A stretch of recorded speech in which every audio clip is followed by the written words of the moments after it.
The thing that I'm most excited about in Homefront is this unique core fantasy. The idea that, we're exploring the civilian side and the human side. The main gameplay goal behind the single-player portion of our game was to put the player in the shoes of a resistance soldier fighting for his country.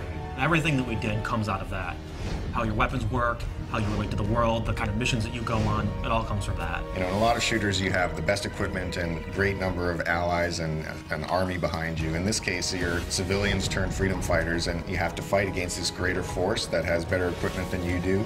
And it's really a sort of get in, get out situation. It's an interesting place for us to be on this one because everybody's expectations is military shooter, military shooter. We want guys who are professional, but guys who are really professional in war, like robots.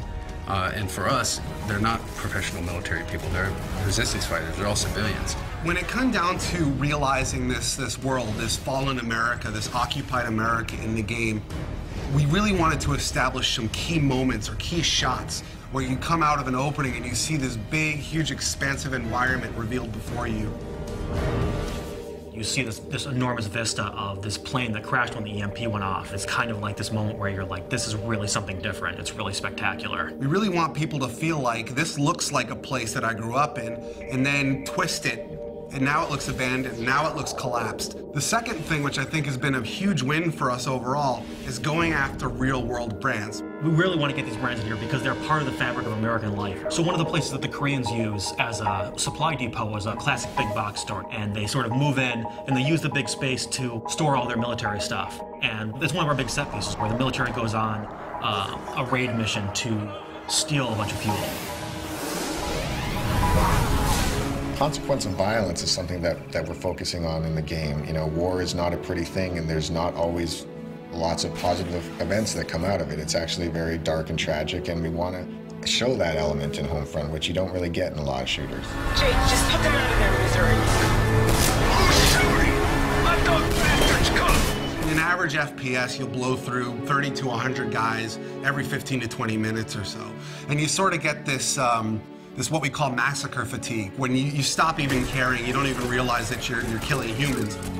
But what we're trying to do is really attach emotion to that it actually, there are consequences to violence. Please form a single file and have your papers ready for inspection. How am I supposed to make the player feel or care about the fact that they're killing when that's the whole goal of the game? But that's really the fundamental crux of what we're trying to achieve.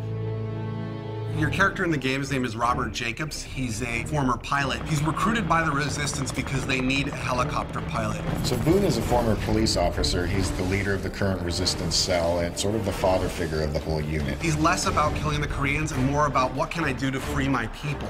Connor is really the key combat figure of the group. He's a little on the wild side. He's not conventional, but he's really a valuable man to have in a fight. And Rihanna is born and raised in upstate New York. She was kind of the hunter in the wilderness, and she just felt the call to join the Resistance and do whatever she could about it. The final character is Hopper. What makes him really interesting is he's a Korean American, and he has scars on his face from race riots that happened in the early parts of the war. The supporting cast is kind of interesting because you run across all these civilians who have totally different approaches. Some will work with you, some will support you, others might betray you or sell you out, and we create all these kind of neat moments around all these supporting characters. You're a guy who is caught up in this crazy scenario, fighting alongside other people who have no real training. So, you make mistakes. People get shot, people get hurt, people die alongside you. Fighting as a civilian with civilian and in an occupied America, that's really the core of what Homefront's all about, and that's really what we're set to deliver on.